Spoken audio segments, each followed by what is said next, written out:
เสริฐล้ำเลิศกว่าโลกตั้งสามกับตั้งนาวะโลกุตตะละธรรมเจ้าเก่าภาการอาลีญะสังฆาเจ้า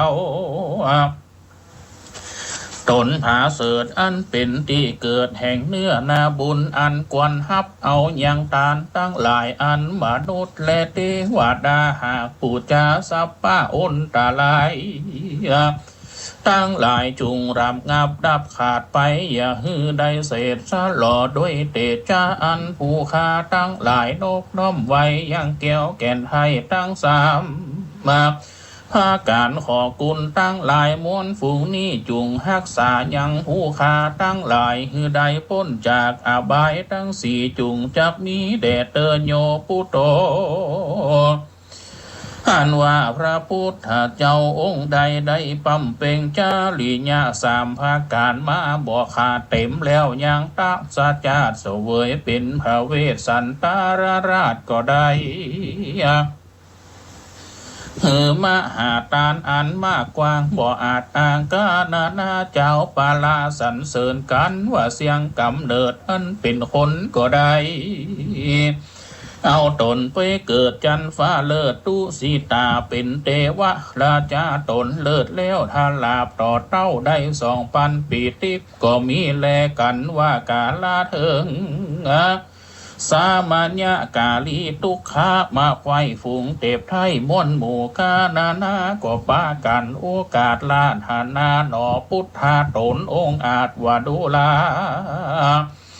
เจ้าตนมีเปลี่ยนอันมากบัดนี้หากเป็นกาละอันกวนแล้วอันเจ้าตนแก้วควรลงไปเกิดปาฏิสนธิกำเนิดในเมืองคนเปื่อยกเอาสัตตาอันจมอยู่ในโลกฮือใดพ้นจากโอคาวัตะสงสารฮือถึงนิพพานเมืองมิ่งแก้วอันเป็นตีสุขเลิศแล้วบ่มีเกิดแก่เจ็บตายหนอนี่นายตนวิเศษทันลัดหูแจ้งเหตุก็ฮับเอาสาเด็จลงมาเกิดในต้องนางผู้ผาเสดสลีมหามายาในเมืองกาปิละวัดผู้ดาจะธานีกัน10 เดือนนะโคบไฟแล้วเจ้าก็ผาสูตรจากต้องแม่แก้วกลางป่าลุมพินีวันบังเกิดอัศจรรย์ฉับพลันนะรังสี6 ประการยามเจ้ายกตีน7 บาทอย่างแล้วเล็งดูเหมือนโลกกาธาตุจักรวาลแล้วตั้งมวลกันว่าเจ้าได้ผาสูตรออกต้องแม่แล้วได้5 วันสลีสุดโทธนะบ่เจ้าก็มาเบิกบายร้อยสีใส่ชื่อเจ้าว่าสิทธาตกุมารตามโคตามะจาด98 ตามบาทบาลีว่าสำเร็จยิ่งเป็นนาลากันนอพุทธาจำเลินขึ้นใหญ่อายุได้16 วัฏษาก็ได้เสวยคาลาวาดเยาเลือนท่าลาบต่อเต้าอายุได้สาวเก่าวัดสายังมีในวันหนึ่งใส่เจ้าเสด็จหันยังนิมิต4 ภาการคือหันคนแก่เท่ากำจลาหันคนนะเป็นโลกาหันญาติหันคนมาระนาดว่ำวายหันตนบุญหลายนักบวชเจ้าก็มาพิจารณาลวดถึงความทุกข์ทั้ง3ในเบื้องต้นนะว่าสัตว์ตั้งหลายย่อมบ่ล่วงพ้นไปจากความตายหนอมุนี่นายตนผ่านแผ่วกึดเตรียมเพียบแล้วถึงในองค์ก็ลวดปองยังกรรมสังเวชหูแจ้งเจตในใจก็ตาดอะไรยังสัมปติจูสิ่งกับตังลูกฮักยิ่งและเทวีเสด็จหนีออกไปบวชแล้วลวดปั๊มเป่งทำตีใกล้ฝั่งแม่น้ำอโนมากะตำตุกีลีญาปั๊มเป่งเปลี่ยนอันทุกยากนาได้6 วัฏษาก็บ่สำเร็จใดยังบ่พ้นจากต่างทุกใหม่คือปัญจมานโนโปธิญาณก็ฮับเอาเข้ามาทั่วป่าญาติอนางสุจาดาหากถวายปิ่นตาลในวันคืน15 ค่ำวิสาขมาศเสวยเขามาทั่วป่าญาติเลี้ยวบนฝั่งแม่น้ำเนรัญชลา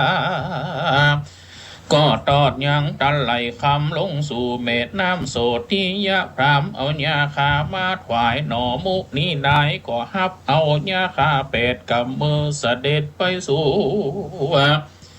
ยังตนไม่สลีมาหาโปดอันเป็นใจยะมังกาละก็เอาญาคาปูเลี้ยวเจ้าก็มาปับพาเน่งเจิงเหนือแตนแก้ว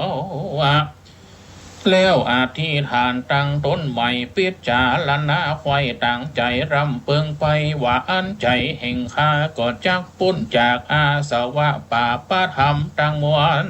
นะกันว่ายังบ่ปนกูก็ถึงบ่มั่งเสียยังปันลังการเต้นแก้วจักบ่กาดแก้วใหญ่ไปไหนก็จักรำเปิงไปถึงปัจจายการญาณทั้งสามก็พากฏเกิดบุพเพนิวานุสติญาณอันดวงใสเลิศอันผ่องแผ้วละลึกถึงชาติเกิดแล้วแต่ไปหลังได้หันยังสภาวะทำหลายสิ่งเก่ากลุ่มแล้วจริงเป็นปัญจขันธ์แล้วก็ลำเปิงหันยังสภาวะอันวิสภาภาพอันบ่ราบเรียบเสมอกันจิตจริงพ้นจากความหลงหลังอันเป็นเหตุคือฮักและจังแจ้งจิตในนามรูปส่วนจตุปาทญาณนั่นใสคือหากมาได้ญาณอันตนเจ้าเล่งหันสัตตาโลกเวียนว่ายตายเกิดเอาปฏิสนกำเนิดตามยะหากรรมหากระทำฮือเป็นไปอันว่าญาณดวงใสนิสัยย่อมกำจัดเสียยังอนุสัยกิเลสอันอ่อนละเอียดสู้คูมานฮือเข้าใจผิดในอาการได้หลงไหลฮือเป็นไปตามขันธ์ห้าวิบากส่วนอาสวะขัดญาณอันทวนสามคือหากมาได้ตัดสลูหันยังสภาวะอันหมดอันเสียงแห่งอวิชชาและตัณหาตามดังอัฏฐกถาจารย์เจ้าหากกล่าวไว้อิตังยานังอันว่ายานดวงหาเสดนั้นไส้เป็นเหตุฮือตัดใดยังกิเลสฮือลวงพ้นจากเขตปัญจมานสิทธาเจ้าได้ปั๊มเป่งตูการะกิริยากรรมมาเมินมากได้6 วัฏสาหากเตรียมตันจริงได้ตัดสลูสัพปัญญูตัญญาณอันซักสวัสดได้ล่วงอำนาจแห่งปัญจมาแล้วจริงได้นั่งแต้นแก้วปันลังการแทบไม่โพธิญาณอันประเสริฐปัญญาปาละมีกาเกิดได้ตัดยังป่าปะธรรมชื่อว่าอะระหังสัมมาสัมพุทโธโสภะคะวาอันว่าพระพุทธเจ้าตนนั้นอะระหังตนอันไกลจากกิเลสพ้นจากเขตโมหะธรรมได้เสวยวิมุตติอันประเสริฐคือสุขอันล้ำเลิศพ้นจากกิเลสว่ากันเสียงวาละทวน7 วันแล้วพระตนแก้วก็พิจารณายังปฏิจจสมุปบาทก็ได้พ้นจากบ่วงบาทแห่งตัณหาแล้วเป่งยังอุทานะกถาวะอเนกจาติสังสารังโดยญาณดวงใดผู้ข้าทั้งหลายขอโอกาสลาถานากาศลาถานายันดวงนั้นจุงเข้ามาตั้งอยู่ในพระพุทธรูปเจ้าทลาบต่อเต้าหาปันพระวัดสาเดชเตโสภาเขาว่าอันว่าพระพุทธเจ้าตนนั้นสัมมาสัมพุทโธตนตัสรู้ไยธรรมหาภาการด้วยญาณดวงวิเศษใดตัดสรู้แจ้งเจตยังพละธรรมเป็นอนันตาจริงเป็นวัจนะบทว่าสัมมาสัมพุทโธก็รำเปิงยังธรรมเทศนาอันเลิกแหลบสู้คู่บ้านเป็นธรรมอันอยากนักหนากลัวจักบ่มีผู้มาหู้และเข้าใจใดเจ้าก็บอกใครจากเทศนาธรรมโหดสัตตาสหัมปฏิภมา หูเหตุจริงเสด็จลุงมาราธนาเทศนาธรรมโพดสกโลกนำสัตคำปุ้นจากโภคาวัตะสงสารโยธรรมโมอันว่าธรรมดวงใดอันประเสริฐโสธรรมโมอันว่าธรรมดวงนั้นติทันตุขอโอกาสตาธนาจุงมาตั้งอยู่ในพระพุทธรูปเจ้าท่าลาบต่อเต้าหาปันพระวาสาจุงจักมีแด่เตอโสภาคาวาอันว่าพระพุทธเจ้าตนนั้นสุขโตตนเสด็จไปสู่ที่ดีคือพระนิพพานอันประเสริฐดับเสียยังชาติเกิดจะลาพัญญาที่มาราณาภควาอันว่าพระพุทธเจ้าตนมีพัญญาองค์อาจมีรังสีใสโอภาษ6ประการตนหารงยานอันเลิศแล้วพระตนเกี่ยวก็เทศนาธรรมจักกับปวัตตดาสูตรแก่ปัญจวัคคีย์ตั้งหาเยนายาเนนะด้วยยานดวงใดตั้งยานังอันว่ายานดวงนั้นติดทันตุขอโอกาสลาธานาจุงมาตั้งอยู่ในพระพุทธรูปเจ้าท่าลาบต่อเต้าหาปันพระวัดสาหือใดเป็นที่ไว้และสักการะปูจาแก่คนและเทวดาตั้งหลายเตอสุภาเขาวาอันว่าพระพุทธเจ้าตนนั้นโลกาวิตูตนตัดสรู้แจ้งแล้วสิ่งโลกตั้งสามญาเนนะด้วยยานดวงใดตั้งญาณังอันว่ายานดวงนั้นขอโอกาสพระธานาจุงมาตั้งอยู่ในพระพุทธรูปเจ้าท่าลาบต่อเต้าหาปันพระวัดสาเดเตอโสภาคาวาอันว่าพระพุทธเจ้าตนนั้นปุริสาธรรมสารถีตนตัดสารูดังนายสารถีผู้ฉลาดสอนยังมาสินทุวาราถือหูเยื่องกองดีหรือสั่งสอนยังจาติละราศี3 ปีน้องอันอยู่ในแห่งห้องอุรุเวลาเสนานิคมพระพุทธโคดมมาโหแจ้งเจตอันเป็นต้นเหตุละเสียยังเปรตราศีขอบวชในศาสนาพระโมนีตนประเสริฐลวดบังเกิดถึงอรหัตตะเลิศยังขานได้ถึงเนรปานเมืองมิ่งแก้วเยหิกูเนหิด้วยเตจะกุลตั้งหลายฝูงใดเตคู่นาอันว่ากุลตั้งหลายฝูงนั้นติทันตุขอโอกาสลาธานาจุงมาตั้งอยู่ในพระพุทธรูปเจ้าท่าลาบต่อเต้าหาปันพระวัดสาเดเตอโสภาเขาวาอันว่าพระพุทธเจ้าตนนั้นสัทธาเทวมนุษย์สานังตนเป็นคู่แก่เทวดาเจ้าตั้งหลายด้วยเตจยานธรรมดวงใดดีวิเศษโสธรรมโมอันว่าธรรมดวงนั้นติทันตุขอโอกาสลาธานาจุงมาตั้งอยู่ในพระพุทธรูปเจ้าท่าลาบต่อเต้าหาปันพระวัดสาเดเตอโสภาเขาวาอันว่าพระพุทธเจ้าตนนั้นพุทโธตนตัดสรู้ยังอาลิญาสัจธรรมมาตั้งสี่ทันลัดหูแจ้งที่ความลังลงเหมือนดังผู้ขาละปงลับบอดตื่นมีสติสัมปชัญญะจืนอยู่วันยามพระองค์ได้ตัดสรู้ยังทรัพย์ปัญญูได้เป็นคู่ตนผ่านแผ่วเป็นพระนอกแก้วสั่งสอนสัตตาโลกเทศนาโพธสภาสัตตาได้45 วัดสาเป็นขนาดได้ประกาศพุทธศาสนาเกเวไนยะนี่ก่อนเป็นนิรันดรบ่ขาดสั่งสอนผู้ที่สาจาดยิ่งใจสร้างกุศลมูลมาหลายหมื่นมากนับแต่หากได้45 พระวัดสาพระองค์สัทธาที่ไว้ก็จักได้เข้าสู่นิพพานาเสด็จไปสู่เมืองกุสินาราบ่กว้างในระหว่างกลางไม่ลังตั้งกูอันมีอยู่ในส่วนอุทยานแห่ง วงวานมัลละกาสัตราธิราชในวันวิสาขมาศปุณณมีในวาระดิถีวันอังคารยามเจ้าและนากันพระพุทธาหากเสด็จเข้าสู่ดับขันธปรินิพพานอันวงวานมัลละกาสัทธาก็พร้อมกันมาเลิกซากสงสการก่ออันตรธานหายแผ่เหลือแต่สารีราธาตุปลายลุนนั้นเล่าพระสาลีละกาธาตุเจ้าก็ได้หายแผ่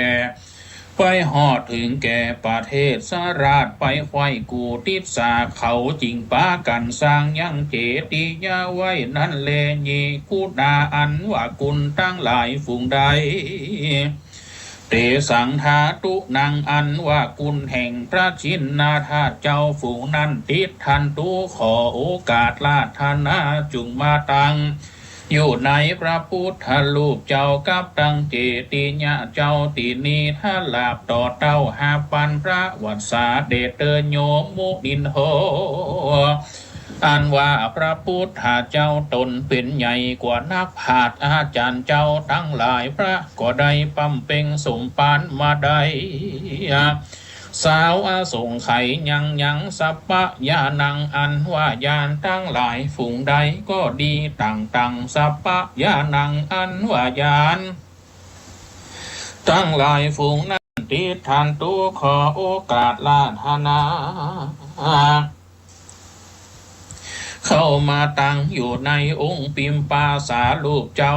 มีเตจาฟริธีเรื่องราบใจยะภาเป้หมู่มานตั้งมวลเดเตอ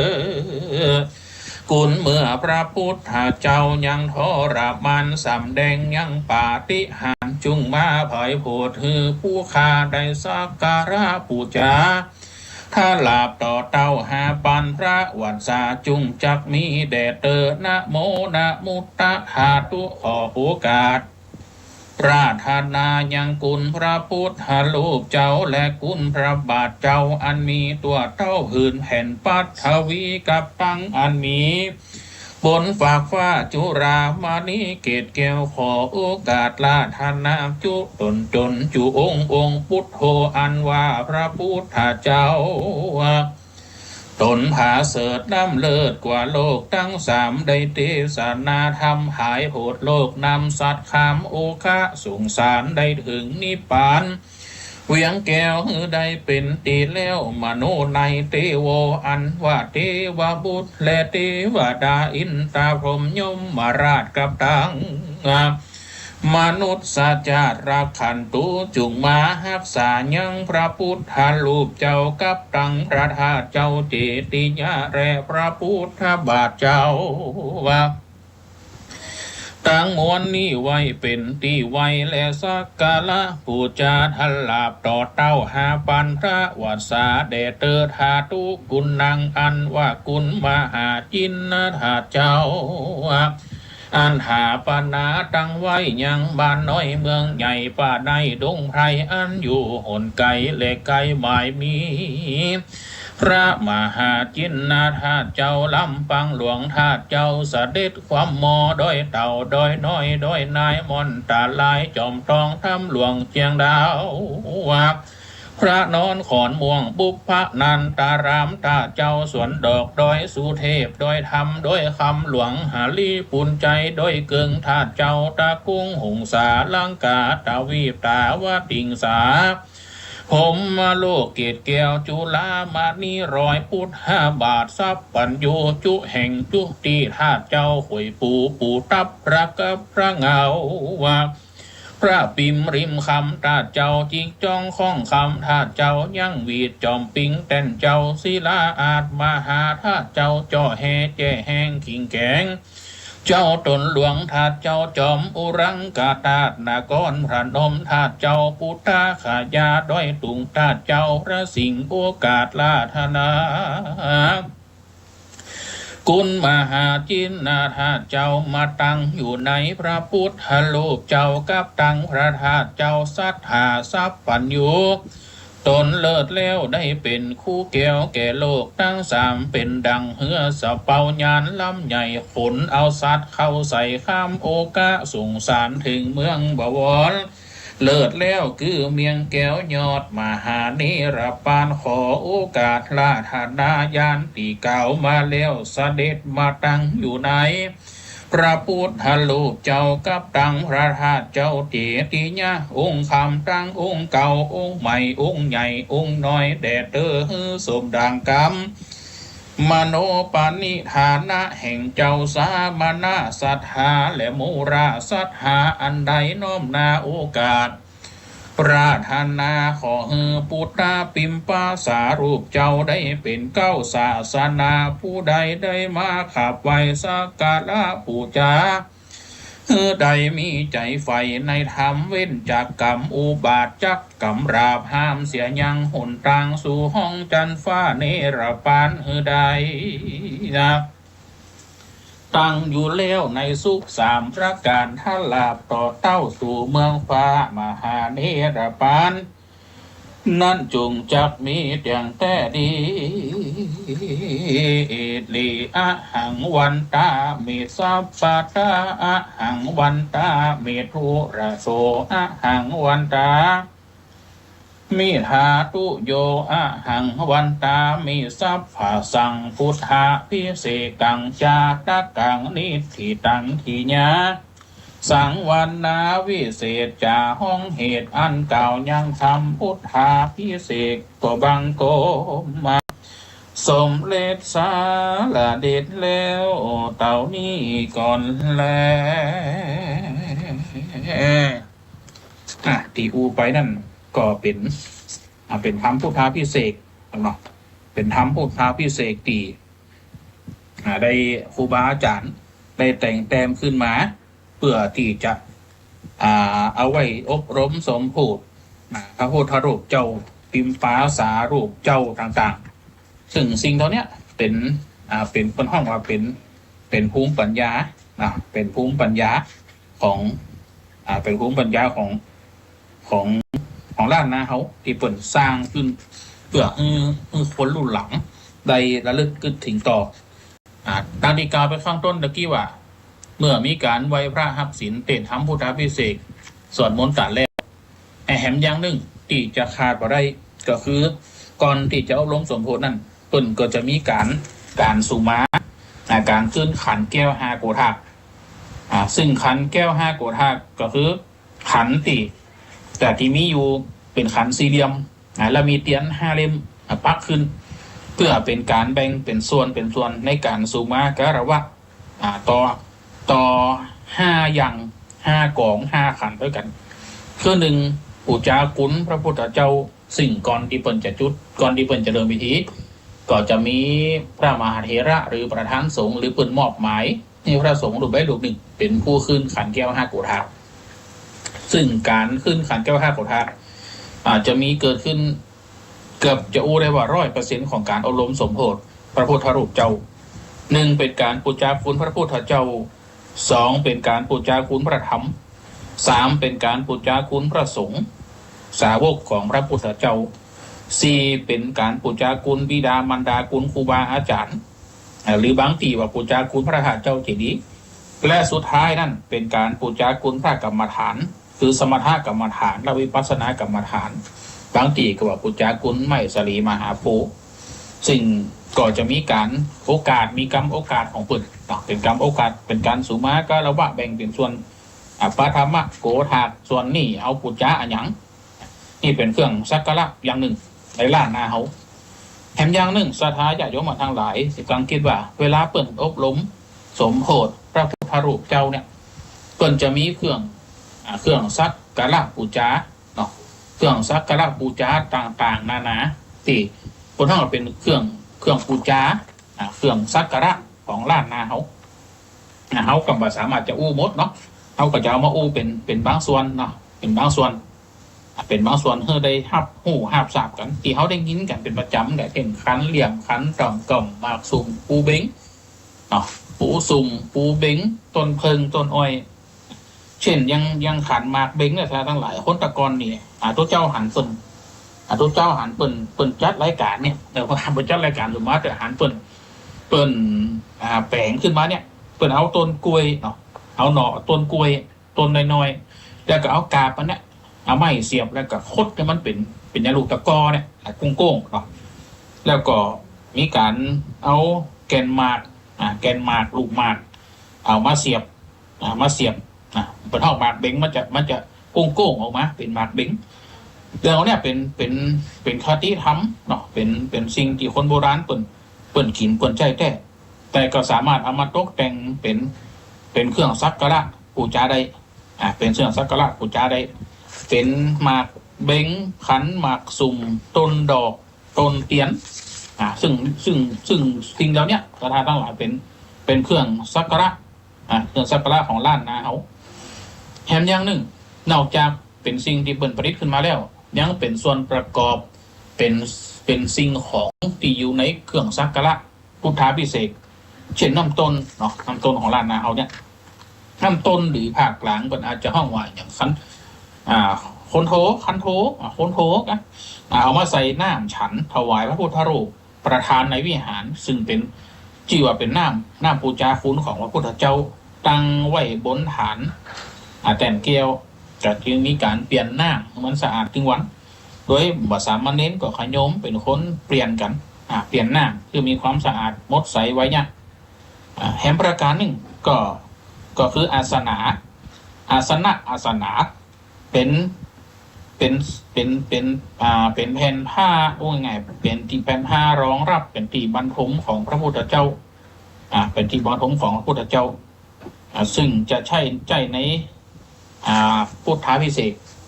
ซึ่งจริงมดเนี่ยสถานหลักมันเป็นเครื่องส่วนประกอบบางตีก็มีความ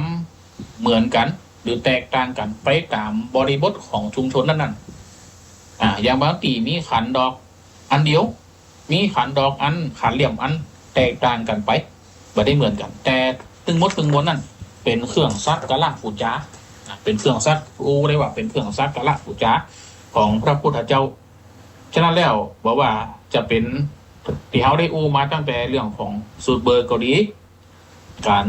ทำพุทธาภิเษกก็ดีหรือแม้กระทั่งเครื่องสักการะตีใจในพิธีกรรมถึงเขาไปคร่าวๆไม่ได้ลงลึกในเนื้อหาสาระล้วนแล้วเป็นสิ่งที่เป็นกุศโลบายของคนโบราณที่เป็นการ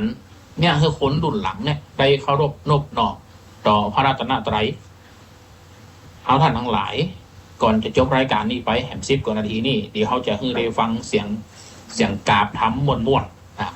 ในการจะลงใจก่อนที่จะจบรายการสิ่งวันนี้อาจารย์ภาพต้องขอออกตัวว่าเ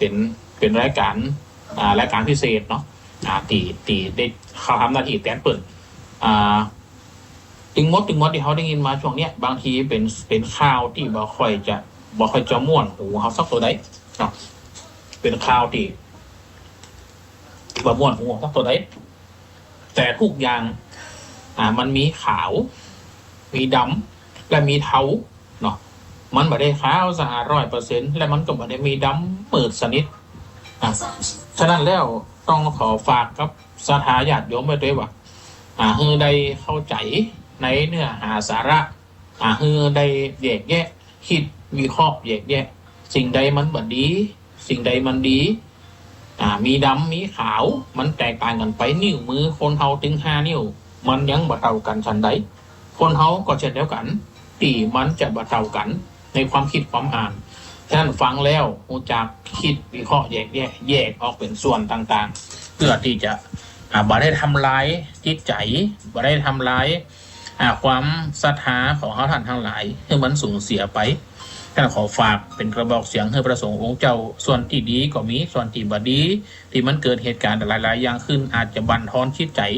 แต่พระสงฆ์องค์เจ้าที่ประพฤติดีปฏิบัติชอบก็ยังคงมีอยู่ฉะนั้นก็ขอฝากคณะศรัทธาญาติโยมได้เก็บไปคิดพิจารณาตามที่อาตมาภาพได้ไปนี้สิ่งใดที่มันเกิดขึ้นแล้วจะลงจิตใจขออนุโมทนาเป็นกุศลผลบุญแต่สิ่งใดที่มันเกิดขึ้นมันบั่นทอนจิตใจบางอย่างมองข้ามใดก็มองข้ามไปเฮามองแต่สิ่งที่มันดีๆเกิดขึ้นกับตัวเฮาไว้ก็จะเป็นสิ่งที่ดีกว่าฉะนั้นแล้วในเวลาแห่ง10 กว่านาทีนี่ก็ก่อนที่จะนำรายการเสียงธรรมภูธรได้ว่าเป็นช่วงพิเศษของที่นี่เนาะมาจ่ายกับศรัทธาญาติโยม ตั้งเก้าแต่เรื่องของการสูตรเบิกการเทศน์ธรรมพุทธาภิเษกเมื่อได้ฟังแต่สุดท้ายเรื่องของเครื่องสักการะเป็นบางส่วนได้มาอุปจานั่นก็หวังว่าจะเป็นบุญเป็นกุศลธรรมะเกิดทำอานิสงส์เกิดจากการฟังสารธรรมคำสอนก็ขอบุญนั่นกุศลนั่นได้สะท้อนย้อนร้อยถอยหลังปกปักรักษาศรัทธาญาติโยมทั้งหลายจงประสบแต่ความสุขความเจริญปรารถนาสิ่งหนึ่งประการใดเป็นไปด้วยชอบประกอบได้ทำแล้วใส่ขอสิ่งนั้นจงเป็นผลสำเร็จจงเป็นผลสำเร็จทุกประการอาตมาภาพก็ต้องขอนำเอารายการเสียงธรรมภูธรจากลาศรัทธาญาติโยมท่านผู้ฟังไปด้วยไขนี้เราจะได้ก่อนที่จะได้นำรายการจากลาไปก่อนจะได้ฟังในส่วนของเสียงเทศน์ธรรมนะซึ่งเสียงที่จะให้ฟังดังต่อไปเนี้ยเป็นเสียงเทศน์ธรรมพื้นเมืองของท่านพระครูอดุลกิจปราโมทย์หรือตู้เอาลอนซึ่งในก่อนในอดีตนั่นท่านเป็นนักเทศฝีปากเอกรูปหนึ่งชื่อเสียงของตู้เอาลอนเนี่ยมีความนำเลี้ยงเสียงปากของท่านเป็นเสียงที่นั่งธรรมทีฟังแล้วไพเราะสนอหูเป็นเสียงที่บ่มีที่หาตัวเปรียบได้ยากท่านวันนี้เป็นธรรมสังขารธรรมซึ่งมีโอกาสได้มาแสดงธรรมที่วัดน้ำโพงอาตมาภาพมีโอกาสบันทึกไว้อาจจะได้เอามาเปิดให้ศรัทธาญาติโยมได้สดับรับฟังหากมันก็คงจะบ่ได้จบผูกเนาะรายการก็จะตัดเข้าสู่รายการช่วงต่อไปแหมท่านแล้วก็ขอบุญกุศลที่ได้สดับรับฟังวันนี้ได้ปกป้องคุ้มครองศรัทธาญาติโยมใดอยู่ดีมีสุขมีสุขภาพพลานามัยสมบูรณ์แข็งแรงเหมือนกันกูคู่กูคนกูฟูกูคนจิมเตอโอตัสสะภะคะวะโตอะระหะโตสัมมาสัมพุทธัสสะนะโมตัสสะภะคะวะโตอะระหะโตสัมมาสัมพุทธัสสะนะโมตัสสะภะคะวะโตอะระหะโตสัมมาสัมพุทธัสสะอานิจจาวันตาสังขาราปรมาตุปาติสาหะอันทะอุดุราสัพพุริสาทั้งหลายทั้งหญิงใจเท่าแก่ทั้งสันพาพ่อแม่เอาญาติวงวานลูกหลานต่างเต้าญาติกาอันเป็นลูกเต้าวงศาต่างคนก็ต่างเป็นญาติกาข้าคุณมุนเงานอกจากนั้นเล่าเท่าแก่พี่น้องศรัทธาพี่น้องเอา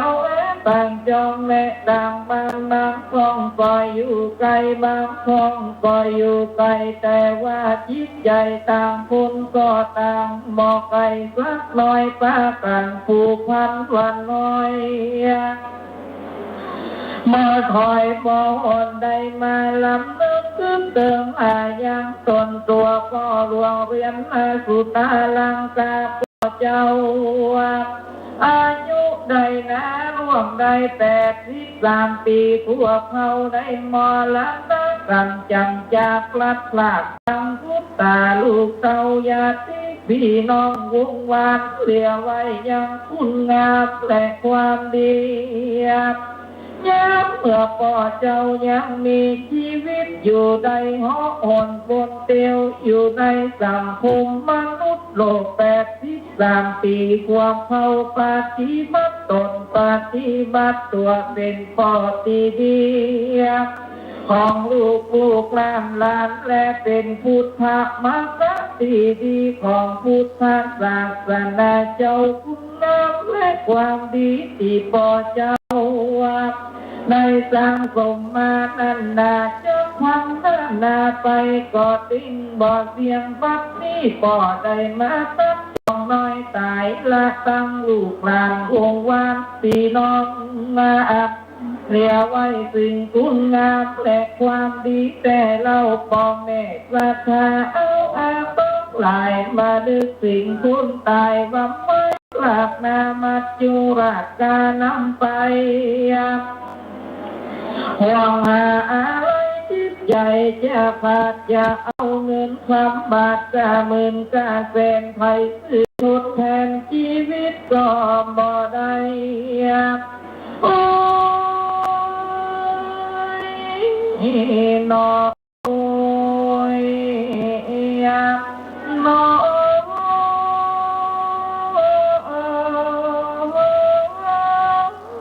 มนุษย์เราใครบอกว่าจริงใจน่าลำแล้วแถวเท้า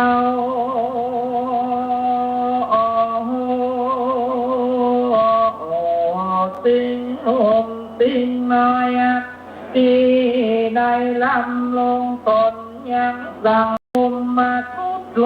กกว้างซึ่งวันนี้นา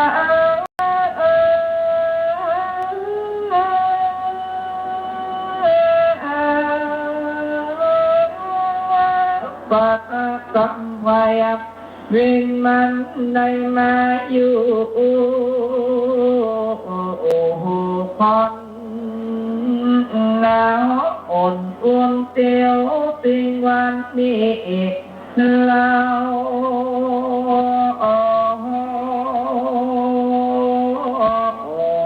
บอกมีใครนึกแต่นอว่าความตายจะมาทิ้งเงาเมื่ออาญา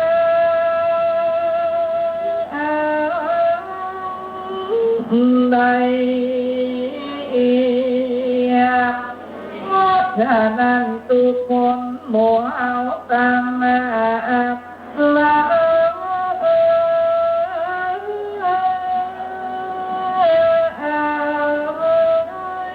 บอดีตาลับอยู่ในความประมาทปากันลำลึกคือเตือนยังความตายเหือดนึกเป็นสัจธรรมว่าคนเราต่างหลายมีนา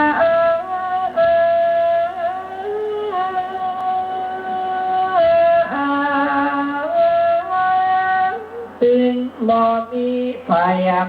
หลีกคนไปได้นอสังกะกูบอกว่าคนมีคนจนคนอันทะปันละอาภิมาอาเศรษฐีคนดีคนไม่คนสุดท้ายต่างคนก็ต่างยกโคงขาวเป็นเบาเป็นสาวเราไทยฝรั่งผิวฟันเปล่งปางผิวน้ำดำแดงขาวมาลุกโลกมาเป็นเทพีจักรวาลน้ำฟ้าตัวโลกมาลืมน้ำก็ดีหมอพ้นความเกิดแก่เจ็บตายไปได้ประติไว้สัพพัญญู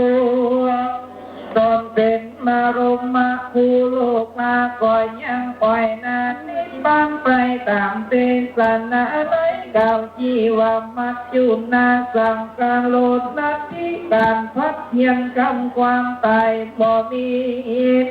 เนี่ยอย่างใดนี้ศรัทธาพ่อแม่เป็นเจ้าประเพณีแบบเบาโบราณ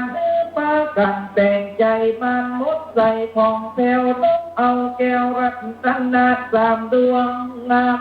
บุญคุณอันใหญ่หลวงหากาบ่อใดมาปิดไม่ใจน้ำตั้งบอกคือมัวฟังมืดบอดคือไปหอดไปตึงยังจิตตะดวงวิญญาณก็ดวงเวียนสุตาลังกา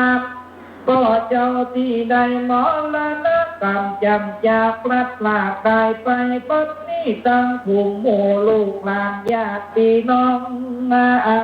ต่างคือต่างคนต่างย่อยกมือไหวไปมือสั่นอาราธนาพระสงฆ์องค์เจ้ามาเทศนา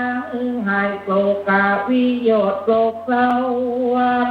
เอาน้ำธรรมะคำสอนพระพุทธนั่นเจ้ามาปุกผมเจ้างำหัวต่างคนก็ต่างบ่ใจลึกตัวประมาทป้ากันมันใส่บาตรทำบุญกำจุอุดหนุนพุทธศาสนาเจ้าว่าผลบุญนี้เล่าบ่อนี้ไปไหนตกน้ำบ่อไหลตกไฟบ่อไม้สมบัติเข้าของเงินทองเครื่องใจตายไว้ปางเปล่าน้อมได้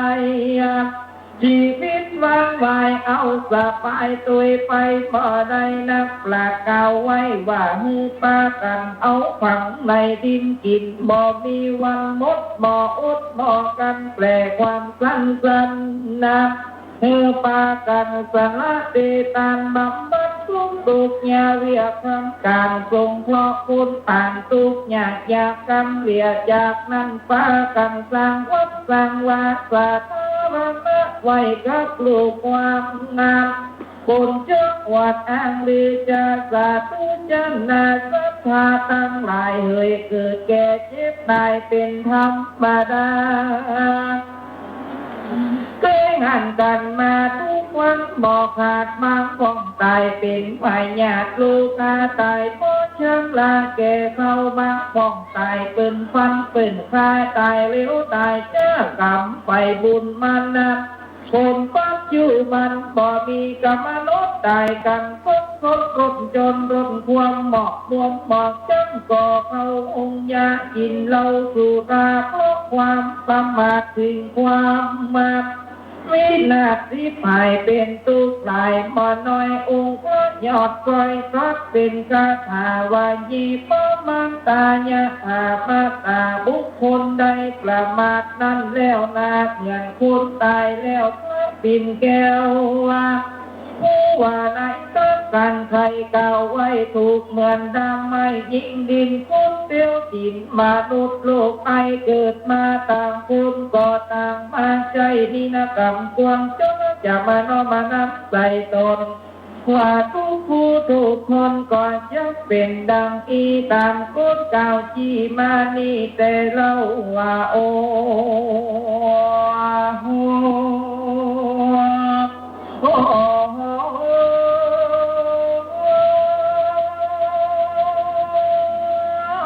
โอ้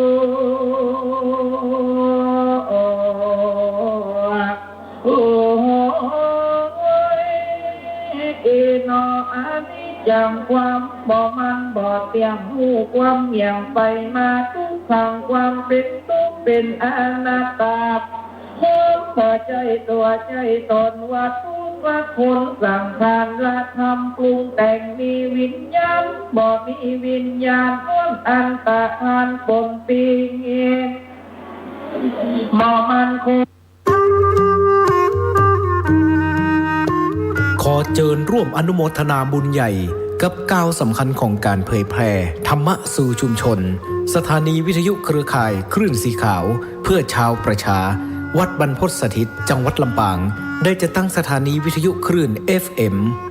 106.50 เมกะเฮิรตซ์ณวัดบรรพตสถิตตำบลพระบาทอำเภอเมืองจังหวัดลำปางเพื่อเป็นกระบอกเสียงแห่งธรรมข่าวสารงานบุญและสนับสนุนกิจการคณะสงฆ์มาตั้งแต่วันที่ 1 มีนาคม 2569 บัดนี้ถึงเวลาอันเป็นมงคลขอเชิญร่วมงานทำบุญเปิดสถานีวิทยุวัดบรรพตสถิตและพิธีสามีจิกรรมสุมาคารวะสะเกล้าดำหัวครูบาอาจารย์พระนักเผยแผ่เครือข่ายคลื่นสีขาวประจำปี